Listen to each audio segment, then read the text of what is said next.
Reselling $10 to $30 items on eBay will often hold back your goals. It's a large topic. Let me summarize in a long, short video.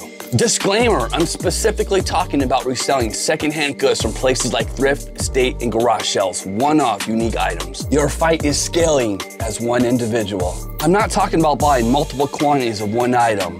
One-off, unique, pre-owned goods from thrift, estate, and garage sales. Buying new inventory of the same item, $10 to $30 items, that's a completely different business model like Amazon FBA. You can scale that quickly. Your fight is scaling. How do you grow beyond your two hands? Make more money. There are only two ways: hire employees or buy better inventory at higher price points. It's not buying more one-off $20 items. It's perfect for starting, low risk, low barrier entry.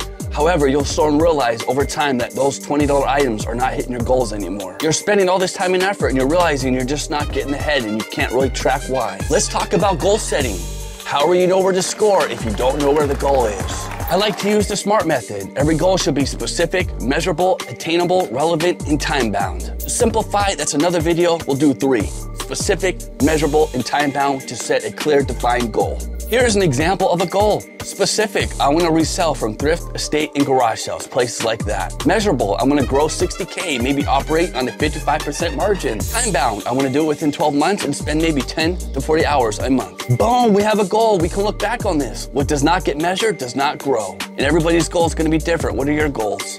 Again, I'm talking about reselling secondhand, one-off goods from places like a thrift, estate, and garage sales. Now imagine selling 3,000 $20 items just to hit 60K in sales. That's an intense amount of time and effort. If you're a brand new reseller, this is where you live, this is where you learn. After about 2 years, your ability to identify items has increased. You've developed an eye. You're gonna capitalize on that acquired skill. Now imagine selling 1,200 items at 50 bucks each, that's 60K. Or 600 items at 100 bucks. 60K, or 300, $200 items, that's also 60K. Again, secondhand goods, time and effort. Selling 3,000 $20 items, one-off secondhand goods, the amount of time and packing, shipping, and binding, that's an incredible amount of work. Understanding what your time is worth is also an important tool. Input and output. Track all your input, track all your expenses, and track all your time and hours. Open up an Excel spreadsheet. Every week, every day, track all your hours. What are you doing? And at the end of the month, track that. It can help with efficiency. Output. After expenses, what's your net profit? Divide that by how many hours you've worked. That's how much your time is worth hourly.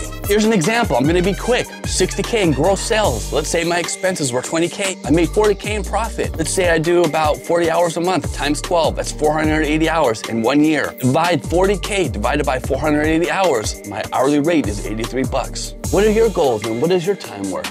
Now look, I buy $20 items often, but I'm very selective and I leave a lot behind. My average sell price is 85, and that's another video. Finding and selling higher ticket items, it's more challenging, it's more difficult, but that's where you should be progressing towards. All profit comes from risk. And look, everybody has different goals. Maybe you want to make a few $1,000s a year, or maybe you want to make 6 figures. However, the fight remains equal for everybody. How do you scale? 2 ways: hire employees or find better price points. Good luck out there.